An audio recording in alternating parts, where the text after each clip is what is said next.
จับไปลูกจับน้ำแม่แล้ว จับแม่สาธุสาธุสาธุมือสั่นวันนี้รัก14ค่ำพวกข้าพเจ้าลูกหลานพ่อแม่ลูกได้มาตักบาตรญาติน้ำเพื่อมาอุทิศส่วนบุญกุศลให้แก่เจ้ากรรมนายเวรญาติที่ล่วงลับไปแล้วเป็นต้นแม่น้องใจวันคำแม่เท่าเวรีพ่อกำพันหรือนางกำพาและเจ้ากรรมนายเวรสรรพสาวาสิ่งทั้งหลายแล้วก็ญาติพี่น้องบิดามารดาบุญแม่บุตรีบุตตาโปรดให้มหาจับโจมเอาผลบุญกุศลนี้ที่ข้าพเจ้าพร้อมด้วยลูกหลานได้มาอุทิศส่วนบุญกุศลนี้ให้คนมาจับโจมมานำครูบาอาจารย์ถ้าหากแล้วก็ให้ไปเกิดบนดีถึงสุขถ้าหากมีทุกข์ขอให้พ้นทุกข์ถ้าหากมีสุขขอให้สุขยิ่งขึ้นไปแล้วขอให้ข้าพเจ้าพร้อมด้วยครอบครัวลูกหลานเป็นปราศจากโรคภัยไข้เจ็บปราศจากโรคภัยอันตรายทั้งปวงขอให้พ้นนรกกระภูมิด้วยเถิดขอให้ข้าพเจ้าครอบครัวทั้งหลายที่มีแต่ความสุขความเจริญยิ่งขึ้นไปขอให้อโหสิกรรมกับข้าพเจ้าลูกหลานที่ทำไปโดยความตั้งใจและความบ่ได้ตั้งใจและความ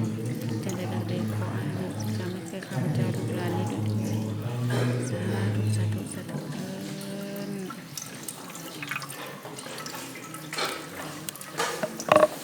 ถูกไหมลูก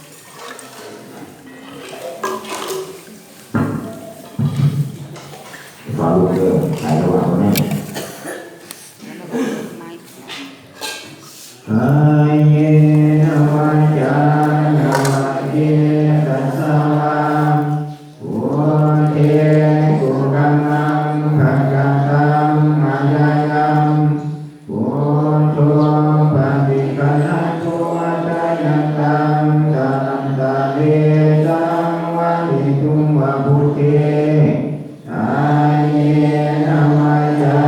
ยะวะเยตัสสะธัมเมตุกัมมังภะคะตังมายายังธัมโมปะติกัณะโตตะยันตังตันตะเวตังวะลิตุมวะธัมเมกายเยนะวัจจายะวะเย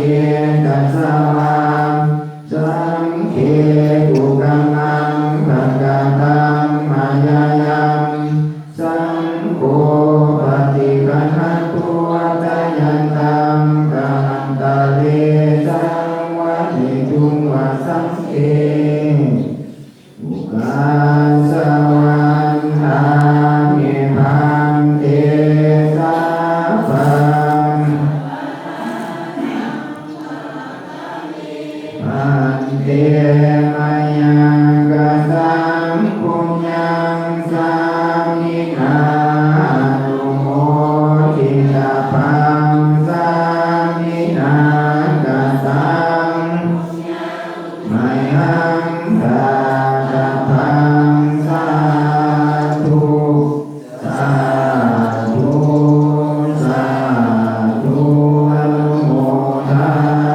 มิมือเป็นมือเดือดดับมือเดือดมันในมาทำบุญร่วมกันทำบ้านร่วมกันโอ้ให้ดูทำน้ำมาชูทำเน่าแล้วนั่นมีเนี่ยทำมาโอ้ทำสาวบ้านทุก